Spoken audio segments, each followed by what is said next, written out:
جو کہ قرآن مجید فرقان حمید کا 28واں سورہ ہے۔ انشاءاللہ اس کا آغاز کریں گے۔ مقام نزول سورہ قصص 4 آیتوں کے علاوہ، اور وہ 4 آیتیں الذین آتیناہم الکتاب سے شروع ہو کر لا نبتغی الجاہلین یہاں پر ختم ہوتی ہے۔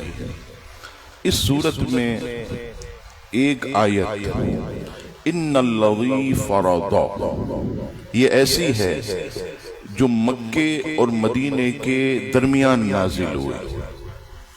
تفسیر بغوی امام بغوی فرماتے ہیں کہ یہ مکے اور مدینے کے درمیان نازل ہوئی۔ تو اس سے پتہ چلا کہ 4 آیتوں کے سوا پوری سورت جو ہے یہ مکیہ ہے، یعنی مکۃ المکرمہ میں نازل ہوئی۔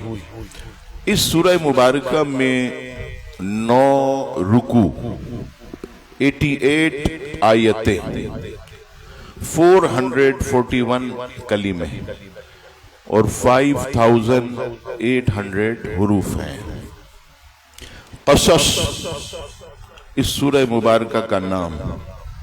قصص کہتے ہیں واقعات کو، قصص کہتے ہیں قصے کو، یہ قصے کی جمع ہے قصص۔ واقعات کیا مطلب کہ اس سورہ میں اللہ تبارک و تعالی نے خاص طور پر حضرت موسیٰ علیہ السلام کا قصہ بیان فرمایا، اس کے ساتھ مردود قارون کا قصہ بھی جو ہے اس صورت میں بیان ہوا۔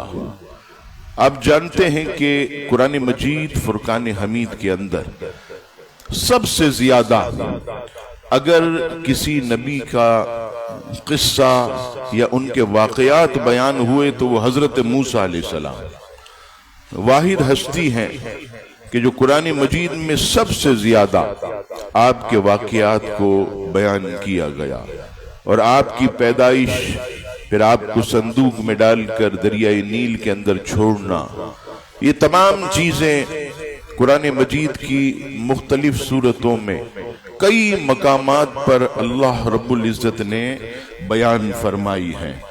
آپ جانتے ہیں کہ نبی پاک صلی اللہ تعالی علیہ وسلم کی حدیث پاک ہے، جامع الصغیر میں یہ حدیث پاک نقل ہے۔ امام سیوطی علیہ رحمہ نقل فرماتے ہیں کہ رسول اللہ صلی اللہ تعالی علیہ وسلم نے ارشاد فرمایا کہ انبیاء کا ذکر کرنا یہ اللہ کی عبادتوں میں سے ایک عبادت ہے۔ یعنی ظاہر میں ہم حضرت موسیٰ علیہ السلام کا ذکر سن رہے ہیں، حقیقت میں ہم اللہ کی عبادت کر رہے ہیں۔ اور آقا فرماتے ہیں کہ صالحین کا ذکر کرنا، اولیاء اللہ کا، نیک بندوں کا، فرمایا یہ گناہوں کا کفارہ ہے۔ تو اس سے پتہ چلا کہ قرآن مجید فرقان حمید میں کہیں حضرت یونس علیہ السلام کا ذکر ہے، کہیں حضرت یوسف علیہ السلام کا، کہیں حضرت عیسیٰ، حضرت موسیٰ، حضرت الیاس، حضرت یوشع، حضرت ذوالقفل اور دیگر، حضرت داؤد، حضرت سلیمان، حضرت ابراہیم، حضرت اسماعیل علیہ السلام کا جو ذکر ہے، حقیقت میں یہ اتنا کمال کا ہے کہ اگر کوئی بحکم حدیث ان کے واقعات بھی پڑھے قرآن مجید کی آیتوں میں تو ایک ایک حرف پر اللہ تعالیٰ 30 نیکیاں عطا فرماتا۔ یہ دیکھیے کیا شان ہے اللہ کے نیک بندوں کی۔ اور پھر فرمایا کہ حضرت موسیٰ کی ولادت سے لے کر طور شریف جب آپ لینے گئے وہاں تک کا واقعہ اس میں موجود، فرعون کے ظلم و ستم، اور پھر اس کے بعد حامان کی جو بھی سازشیں تھیں، اور فرعون نے جو بنی اسرائیل کو ڈرایا دھمکایا، اور رب العزت نے اس قوم بنی اسرائیل کو عزتیں دی، ان پر احسانات کیے، ان تمام باتوں کا بیان اس سورہ میں رب کریم نے جو ہے وہ بیان فرمایا ہے۔ عزیزان گرامی، اس کے علاوہ نبی پاک صلی اللہ تعالی علیہ وسلم کی نبوت کے دلائل اور آپ صلی اللہ تعالی علیہ وسلم کے سچے رسول ہونے کے متعلق بھی اس صورت میں جو ہے وہ بیان موجود ہے۔ اب ہم انشاءاللہ اس صورت کی ابتدا کرتے ہیں۔ بسم اللہ الرحمن الرحیم، اللہ کے نام سے شروع جو نہایت مہربان رحم والا۔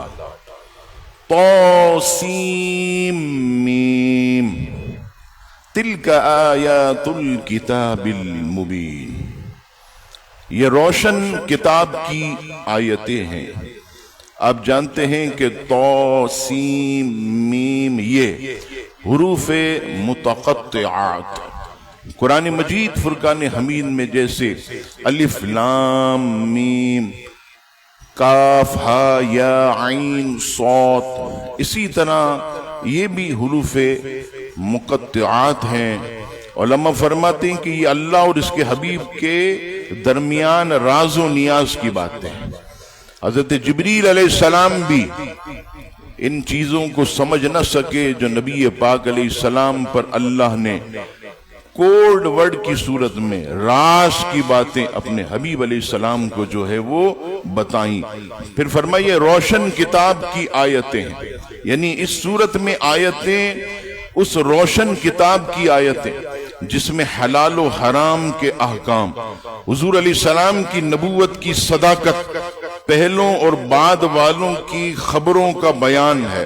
اور اس کتاب کی شان یہ ہے کہ وہ حق و باطل میں فرق کرتی ہے۔ اب دیکھیے، اس کو قرآن مجید فرقان حمید بھی کہا جاتا ہے۔ فرقان کسے کہتے ہیں؟ فرق کرنا۔ تو کس میں فرق کرتی؟ یہ حق و باطل کے درمیان جو ہے وہ فرق کرتی ہے۔ ایسی شاندار یہ کتاب ہے قرآن مجید فرقان حمید، اور جو رب نے فرمایا کہ روشن کتاب، یعنی ایسی نور والی کہ جو ظلمت کے اندھیروں میں بھٹکتے ہیں اس کتاب کے ذریعے وہ نور ہدایت پاتے۔ اللہ تعالیٰ انہیں نور میں یعنی نور اسلام میں داخل کرتا، ان کے سینوں میں نور ایمان داخل کرتا ہے۔ اس لیے میں آپ تمام حضرات سے یہ خاص طور پر یہ کہتا ہوں کہ جو لوگ قرآن مجید پڑھے ہوئے نہیں ہیں لیکن جب وہ یہاں بیٹھتے ہیں اور قرآن مجید سنتے ہیں، اس کا ترجمہ سنتے، اس کی تفسیر سنتے، شان نزول سنتے، سیاق و سماق سنتے، تو خدا کی قسم اگرچہ پڑھے ہوئے نہیں ہیں لیکن ان کے سینوں میں اللہ کا نور داخل ہو رہا ہوتا، اور وہ نور داخل ہو کر سینے کے اندر جو ہے اللہ تبارک و تعالیٰ کی محبت کو پیدا کرتا ہے، ایمان کے جذبے کو جو ہے وہ بڑھاتا ہے۔ عزیزان گرامی، اسی لیے اسے فرقان بھی کہا گیا کہ یہ وہ کتاب ہے کہ جو حق و باطل میں فرق کرتی ہے۔ اور عزیزان گرامی، آپ نے علماء سے سنا کہ یوں تو توریت بھی نازل ہوئی، زبور بھی نازل ہوئی، انجیل بھی نازل ہوئی، میں اصل کتاب کی بات کر رہا ہوں۔ صحیفے بھی سینکڑوں نازل ہوئے، لیکن فرمایا ان تمام میں جو کچھ تھا اور اس سے بھی زیادہ اللہ تعالیٰ نے اس کلام مجید میں شامل فرما دیا۔ یعنی یہ وہ کتاب ہے کہ جس میں توریت جو صحیح تھی اس کی بھی لذت ہے، انجیل کی بھی لذت ہے، اور قرآن مجید فرقان حمید الحمدللہ ایسی روشن کتاب ہے کہ اللہ تعالیٰ نے اسے لوح محفوظ میں بھی محفوظ رکھا۔ دو جگہ پر اللہ تعالیٰ نے اسے محفوظ رکھا، ایک لوح محفوظ پر اور دوسرا مومنوں کے سینوں میں اسے محفوظ رکھا، مسلمانوں کے حفاظ کرام کے سینوں میں اسے جو ہے وہ محفوظ رکھا۔ عزیزان گرامی، اب آئیے رب کریم فرماتا ہے نتلو علیک من نبأ موسیٰ وفرعون بالحق لقوم یؤمنون، اور ہم تمہارے سامنے حق کے ساتھ موسیٰ اور فرعون کی خبر پڑھتے ہیں ان لوگوں کے لیے جو ایمان رکھتے ہیں۔ سبحان اللہ، کتنی پیاری بات۔ فرمایا دیکھو ہم تمہارے سامنے حق کے ساتھ موسیٰ علیہ السلام اور فرعون کی خبر پڑھتے اور فرمائے کہ کس کے لیے؟ کفار کے لیے نہیں، بے ایمانوں کے لیے نہیں، فرمایا کہ یہ ایمان والوں کے لیے رکھتے ہیں، جو دل میں جن کے ایمان ہے، ہم صرف انہی کے لیے یہ بات رکھتے ہیں، بے ایمانوں کا تو ہمارے کلام سے کوئی تعلق ہی نہیں۔ وہ کہاں، وہ تو اسے جھٹلاتے ہیں، لیکن جو صاحب ایمان ہیں وہ ہماری آیتوں پر ایمان رکھتے، ہماری آیتوں کو وہ سچا جانتے اور ان آیتوں کو حقیقت میں اللہ کا جو ہے وہ کلام سمجھتے ہیں۔ اور فرمایا ان فرعون علا فی الارض وجعل اہلها شیعا یستضعف طائفة منهم یذبح ابناءهم وَيَسْتَحْيِي نِسَاءَهُمْ إِنَّهُ كَانَ مِنَ الْمُفْسِدِينَ۔ ترجمہ، بے شک فرعون نے زمین میں تکبر کیا تھا اور اس کے لوگوں کے مختلف گروہ بنا دیا۔ ان میں ایک گروہ بنی اسرائیل کو کمزور رکھا تھا، ان کے بیٹوں کو ذبح کرتا اور ان کی عورتوں کو زندہ رکھتا تھا، بے شک وہ فسادیوں میں سے تھا۔ عزیزان گرامی، یہاں پر رب کریم نے تفسیر مدارک میں ہے کہ فرعون کے تکبر کو بیان کیا۔ ایسا متکبر فرعون کہ جو معاذ اللہ اپنے اقتدار کے نشے میں، اپنی حکمرانی کے نشے میں یہ بھی بھول گیا کہ میں اللہ کا بندہ، بلکہ دھڑلے سے یہ کہتا تھا انا ربکم العالی، معاذ اللہ میں سب سے بڑا رب ہوں۔ یعنی ایسا تکبر، غرور اور گھمنڈ اس کے اندر تھا کہ وہ اپنا بندہ ہونا بھی بھول گیا۔ اور رب کریم فرماتا ہے کہ خاص قوم بنی اسرائیل، اس کو کمزور اس نے کیا۔ کس طرح کمزور کیا؟ وہ اس طرح کیا کہ نجومی نے اسے ایک بات بتائی۔ نجومی جو ہوتے ہیں آپ جانتے ہیں، ستاروں کا علم جو جانتے، ایک نجومی نے یہ بات بتائی کہ اے فرعون، بنی اسرائیل میں سے ایک بچہ پیدا ہوگا اور وہ بچہ تیری حکومت کو تہس نہس کر دے، تیری حکومت کے پرچے اڑا دے، تجھے تباہ و برباد کر دے گا، تیرا غرور خاک میں ملا دے گا، تیرا تکبر توڑ دے گا، اور وہ بنی اسرائیل میں سے ہوگا۔ اس بے وقوف نے کیا کیا؟ بنی اسرائیل میں اب جتنے بچے پیدا ہوں گے سب کو قتل کر دو، سب کو مار دو، عورتوں کو زندہ رکھ۔ رب کریم فرماتا عورتوں کو زندہ رکھا اور بنی اسرائیل کے بچوں کو ذبح کیا۔ کہا جاتا ہے کہ جو فرعون نے بچے ذبح کیے ان کی تعداد 70,000 سے بھی زیادہ، اتنا خوف اسے پڑ گیا۔ لیکن آپ دیکھیے یہاں پر صاحب تفسیر مدارک کتنی جو ہے وہ حیرت انگیز بات کرتے ہیں۔ آپ فرماتے ہیں کہ فرعون جو ہے بے وقوف، وہ اگر نجومی کی بات کو سچ سمجھا، نجومی نے کیا کہا کہ بنی اسرائیل میں سے ایک بچہ پیدا ہوگا جو تیری حکومت کے زوال کا سبب بنے گا، تجھے تباہ کر دے گا، تیری حکومت کے پرچے اڑا دے گا۔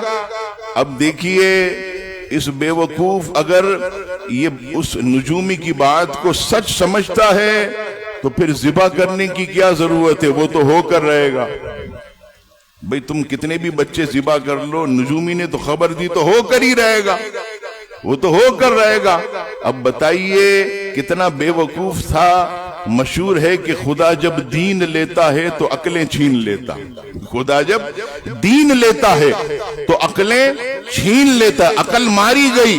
ارے جب نجومی کہہ رہا ہے بے وقوف کہ وہ تو پیدا ہوگا، تو کتنے ہی ذبح کر دے، کتنے ہی مار دے، وہ تو ہوگا، وہ تو خبر دے رہا، اور تو اس کو مان بھی رہا ہے بے وقوف، پھر بھی آدمی ماننا۔ اور اگر نجومی کی بات لغو ہے، بیکار ہے، غلط ہے، پھر تو تجھے اتنے بچوں کو مارنا ہی نہیں چاہیے۔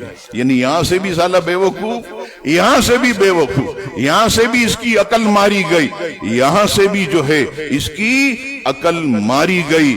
اور عزیزان گرامی کمال دیکھیے یہاں کہ وہ بنی اسرائیل کہ جس کو فرعون دباتا تھا، جن کو پست کرتا تھا، حضرت موسیٰ علیہ السلام کی برکت سے اللہ تعالیٰ نے اس قوم بنی اسرائیل پر احسان کرنے کا ارادہ فرمایا کہ میں اس قوم کو اٹھاؤں گا۔ اور اگلی آیت میں فرمایا ترجمہ، اور ہم چاہتے تھے کہ ان لوگوں پر احسان فرمائیں، یعنی بنی اسرائیل پر، جنہیں زمین میں کمزور بنایا گیا تھا، اور انہیں پیشوا بنائیں۔ یہ بھی دیکھیے کہ بنی اسرائیل کو پوری دنیا کے اندر جتنی قومیں ہیں ان تمام قوموں کا سردار بنائیں، اور رب کریم فرماتا ہے انہیں ملک و مال کا وارث بنائیں، اور انہیں زمین میں اقتدار دیں، اور فرعون اور حامان اور ان کے لشکروں کو وہی دکھا دیں جن کا انہیں ان کی طرف سے خطرہ ہے۔ یعنی یہاں رب کریم نے فرما دیا ہم تو اپنا کام پورا کریں گے، فرعون کو بھی دکھائیں گے، حامان کو بھی دکھائیں گے، اور جو یہ سمجھتے ہیں کہ ہمارے لیے موسیٰ خطرہ ہے یا بنی اسرائیل کا کوئی بچہ پیدا ہو کر یہ حکومت کا زوال ہوگا فرعون کی، تو رب کریم فرماتا ہے کہ ہم تو اسے بنا کر ہی دکھائیں گے، ہم تو اسے۔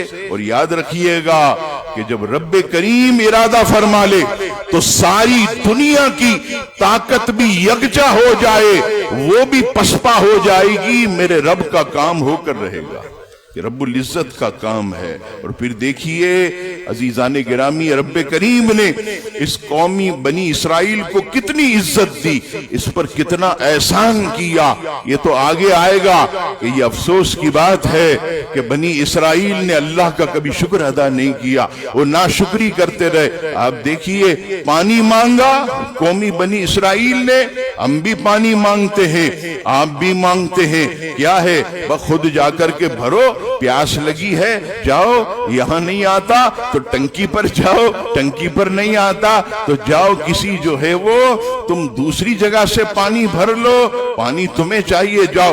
قوم بنی اسرائیل نے جب پانی مانگا اللہ تعالیٰ نے زمین سے پانی کے چشمے جاری کر دیے، اتنا احسان۔ قوم بنی اسرائیل کہتی ہے حضرت موسیٰ گرمی ہوتی ہے، ہمیں گرمی ہوتی ہے تو کیا کرتے؟ پہلے تو پنکھے نہیں تھے، باہر چلے جاتے ہیں، کھلی فضا میں چلے جاتے ہیں، دھوپ آ رہی ہے سائیڈ میں ہو جاؤ، سائے میں ہو جاؤ۔ قوم بنی اسرائیل پر اتنا احسان کیا کہ جب انہوں نے کہا گرمی ہوتی ہے، دھوپ ہے، رب کریم نے بادل کا سایہ ان کے اوپر ایسے سایہ فگن کر، یہ احسان اللہ پاک نے کہا ہم کمائیں گے نہیں، رب کریم نے کہا کوئی مسئلہ نہیں ہے، بیٹھے رہو، ہم تمہیں جو ہے منو سلوہ دیتے رہیں گے۔ یہ بنی اسرائیل پر، لیکن کیا ہوا؟ قوم ناشکری، اللہ کا شکر کبھی ادا نہیں کیا، روتے رہتے تھے ہمیشہ، ناشکری زبان پر۔ رب کریم ناراض ہوا، ایک ایک کر کے ساری نعمتیں بنی اسرائیل سے لے لی گئی۔ عزیزان گرامی، میں نے بلعم بن باورا کا واقعہ پڑھا۔ بلعم بن باورا یہ حضرت موسیٰ علیہ السلام کی قوم کا ولی کامل تھا، اتنی بڑی اس کی عزیزان گرامی شان تھی کہ زمین پر بیٹھ کر عرش مولا پر جو لکھا ہوتا تھا وہ زمین پر بیٹھ کر پڑھ لیتا تھا، زمین پر بیٹھ کر وہ پڑھ لے، اتنا بڑا ولی اللہ۔ کیا ہوا؟ گمراہ ہو گیا، گمراہ ہو گیا، ایمان لے لیا گیا۔ اب جو بعد انبیاء آئے حضرت موسیٰ کے، وہ کہنے لگے مولا یہ بلعم بن باورا یہ اتنا بڑا عبادت گزار اور اس کی نگاہیں ایسی کہ زمین پر بیٹھ کر عرش کی عبارتیں پڑھتا تھا، اے مالک و مولا یہ گمراہ کیسے ہو گیا؟ رب کریم فرماتا ہے حضرات انبیاء میں نے بلعم بن باورا کو ہر نعمت دی، ہر چیز جو اس نے مانگی میں نے اسے عطا کی، لیکن اے حضرات انبیاء بلعم بن باورا نے کبھی میرا شکر ادا نہیں کیا، ناشکری کا وبال اس پر ایسا پڑا کہ وہ گمراہ ہو گیا، بے دین ہو گیا۔ یہ بتائیے آج ہم سب کے لیے یہ لمحہ فکریہ ہے کہ ہر وقت چلتے پھرتے اٹھتے بیٹھتے الحمدللہ رب العالمین، الحمدللہ رب العالمین علی کل حال، ہر وقت اللہ کا شکر ادا کرے. یہ جا جا کے جو بولتے ہیں ارے مولانا صاحب دندے نہیں ہیں, 1 مہینہ کام کیا نہیں چلا, کیا کریں مندہ ہے. اور میں نے پہلے بھی کہا کہ کہتے ارے پوچھو کیا حال ہے, خیریت سے ہیں؟ ہاں مولانا صاحب دال روٹی چل رہی ہے, اور کل صبح مرغی لے کے جا رہا تھا. صاف جھوٹ بولتے ہیں. تو کیوں چھپاتے ہو بھائی؟ بول دو اللہ کا شکر ہے, مرغی کھاتا ہوں, بہترین روٹی کھاتا ہوں, چاول کھاتا ہوں, اس میں ہم کو بولنے کی کیا, وہی ہڈی وہی دال ہے, یہی میرا حال ہے. یہ باتیں کرنے کی ضرورت کیا ہے؟ آپ ہر گھڑی اللہ کا شکر ادا کریں. شکر ادا کرنے سے رب کریم جو ہے وہ نعمتوں میں اضافہ کرتا. تو میں عرض کر رہا تھا قوم بنی اسرائیل کو اللہ نے بہت نوازا, اتنی مہربانیاں. اگر آپ قرآن مجید پڑھیں, میں دعوے سے کہتا ہوں اتنی مہربانی اللہ نے کسی قوم پر نہیں کی, اتنی مہربانی. اور رب خود فرماتا ہے, دیکھیے اس کا کلام ہے کہ ہم اس قوم کو مضبوط بنائیں گے, پیشوا بنائیں گے, اور ملک و مال کا وارث بنائیں گے, زمین میں اقتدار دیں گے, اور فرعون اور حامان کے لشکروں کو دکھا دیں گے کہ اللہ کی طاقت بہت بڑی ہے. وہ بھی دیکھتے رہیں گے کہ جو اللہ کی طاقت ہے وہ بہت جو ہے وہ بڑی ہے. اب رب کریم حضرت موسیٰ علیہ السلام کی پیدائش کا عزیزان گرامی واقعہ یوں بیان فرماتا ہے. سورہ قصص آیت نمبر 7, ارشاد باری تعالیٰ ہوا اور ہم نے موسیٰ کی ماں کو الہام فرمایا. ہم نے موسیٰ کی ماں کو الہام فرمایا کہ اسے دودھ پلا, پھر جب تجھے اس پر خوف ہو تو اسے دریا میں ڈال, اور خوف نہ کر, غم نہ کر, بے شک ہم اسے تیری طرف پھیر لائیں گے. یعنی جو تجھے ہم نے سونا بچہ دیا ہے پیارا سا, چاند سے بھی حسین خوبصورت, جو ہم نے تمہیں بیٹا دیا ہے حضرت موسیٰ کی صورت میں, ایسا مت سمجھنا کہ دریائے نیل میں چھوڑ دیا تو اب نہیں ملے گا. رب فرماتا ہے یہ پھیریں گے ہم تیری ہی طرف, حفاظت ہم کریں گے. تیرا کام ہمارا حکم جو ہے وہ ماننا ہے. اور پھر فرمایا اے موسیٰ کی ماں, بچہ بھی تمہیں دیں گے اور اسے رسولوں میں سے بھی بنائیں گے, اسے رسولوں میں سے بھی. اور کیسے لاڈلے نبی حضرت موسیٰ کہ جو کام نہ ہوتا تھا اللہ تبارک و تعالیٰ کی بارگاہ میں ایسی ناز برداریاں کہ اللہ سے کام کروا کے آ جاتے تھے.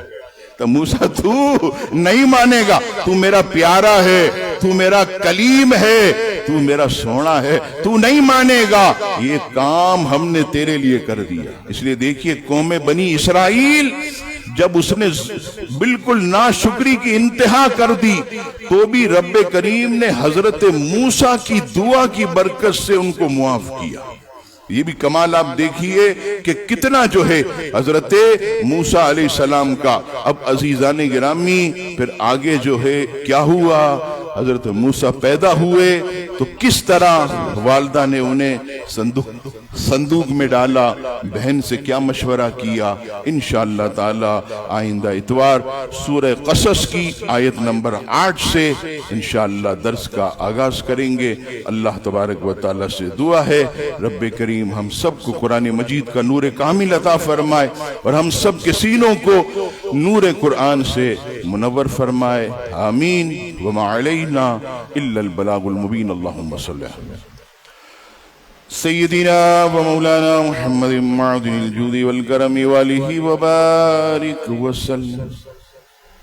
مولا کریم ہمارے اس درس کو اپنی بارگاہ میں قبول فرما, اس درس کو ہمارے لیے ذریعہ نجات بنا, اس کی برکت سے پریشان حالوں کی پریشانیوں کو دور فرما, جو مشکلات میں ہیں مولا ان کی مشکلات کو آسان, ہم سب کے تمام مسائل حل فرما دے, ہمارے کاموں سے رکاوٹیں دور فرما, قدم قدم پر کامیابیاں عطا فرما, رزق حلال آسان ذرائع سے اتنا دے, خود بھی کھائیں گھر والوں کو کھلائیں, تیری راہ میں خوب خرچ کر.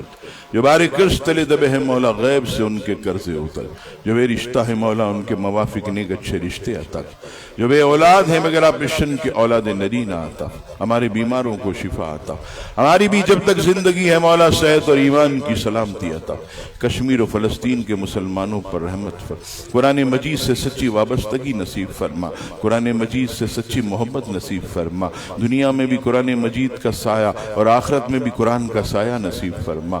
مولا کریم اپنے کرم سے، اپنے فضل سے ہم سب کے لیے دونوں جہاں میں آسانی عطا کر دے، دونوں جہاں میں مولا کریم عزت بلندی عطا فرما، زوال نعمت سے بچا لے، زوال عزت سے بچا، زوال ایمان سے بچا، زوال صحت سے بچا۔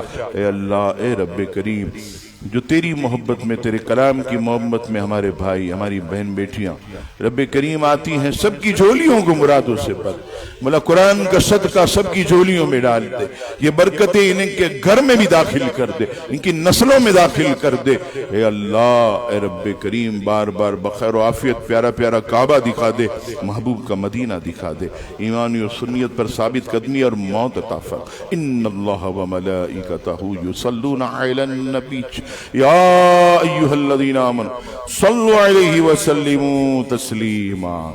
صلی اللہ علی النبی الأمی وآلہ صلی اللہ علیہ وسلم، صلاۃ و سلام علیک یا رسول برحمتک یا ارحم